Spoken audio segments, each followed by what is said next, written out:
Good morning. This morning, what we're going to be looking at is a writing strategy on how to write using a strong voice.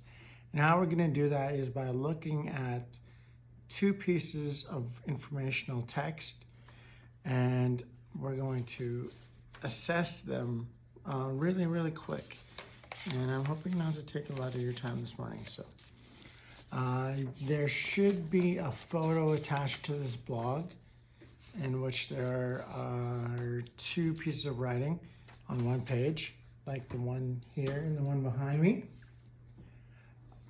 One of them is called Preventing the Spread of Germs, and the other one is called Pass the Soap.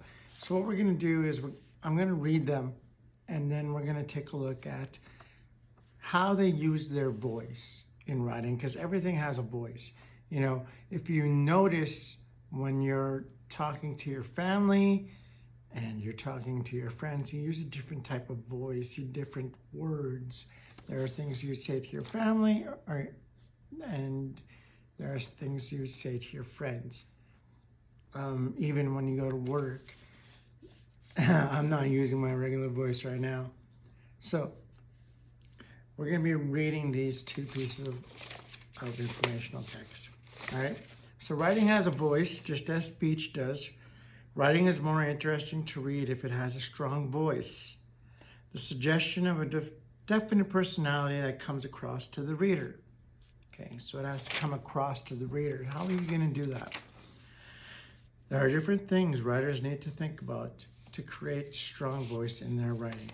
All right, and we're going to take a look at that. One of the things is matching tone to your purpose. What is the purpose of your writing? If you're just writing a journal, as compared to writing a academic paper when you're in university or college, it's very much different. So let's take a look. We're going to look at Preventing the Spread of Germs by Shania first of all. Until the development of germ theory in the mid-1800s, the spread of disease was something of a mystery. Today we know that infection spreads through contact with someone contaminated by a virus or by bacteria. A majority of people report that they wash their hands after using the toilet, but research has found that up to 1/3 do not do so. Hand washing is one of the best ways to stop the spread of germs. The combination of washing with soap, rubbing, rinsing, and drying removes the germs. Hands must be washed several times throughout the day. The following procedure is the correct way to wash hands. Soap and warm water must be used. Hands must be rubbed together for about 30 seconds.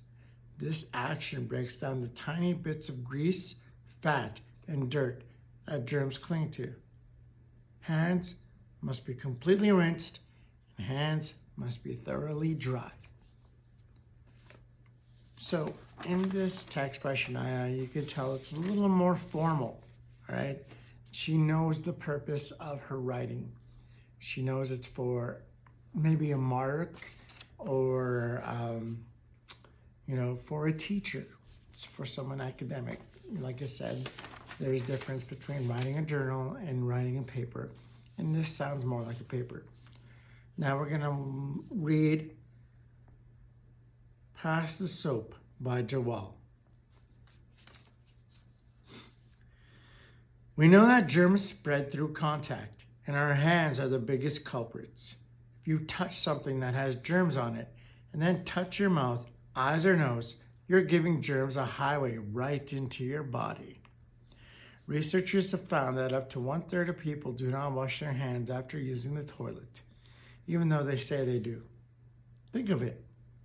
Touch hands of 3 people and one of those hands might have germs all over it. Yuck. What's the answer? Germs are all around us all the time. You can help to stop the spread of colds or flu by remembering to wash your hands. But you have to do it right, and you have to do it often.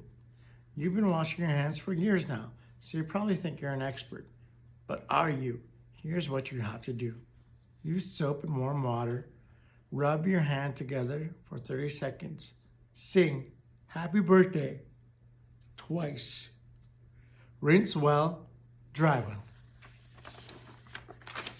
So you could tell that that one is the language is a lot more different. It's a little bit more casual. When we read preventing the spread of germs, it sounds like something that you would give to a teacher or, it had a very formal voice to it. Whereas pass the soap is something that maybe friends would write for friends. A child would write for another child to make it a little more relatable.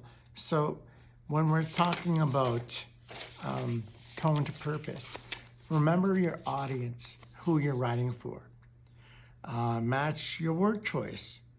For example, words that you choose should match the audience you're writing for. Shania uses words such as contaminated by virus or bacteria. So I think she is writing for an adult audience. Jawal, uses words such as giving germs a highway right into your body. So I think he's writing for young people or teenagers. Sentence structures as well is something to think about. So there's a lot to think about when we're writing, trying to write with a strong voice. Sentence structures you should use also should match your audience, okay? And also knowing your topic. Both of them knew the topic very well.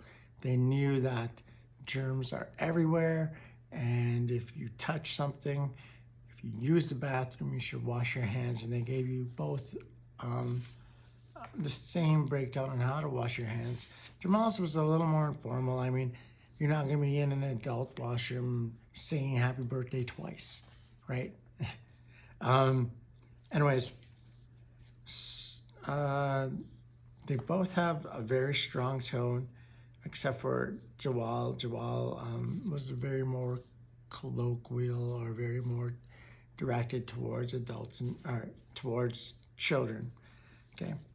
And we can see that in their writing. And if you don't understand, well, take a little time, look back at the writings, go over it, and you'll understand how to write or how they are writing using a strong voice.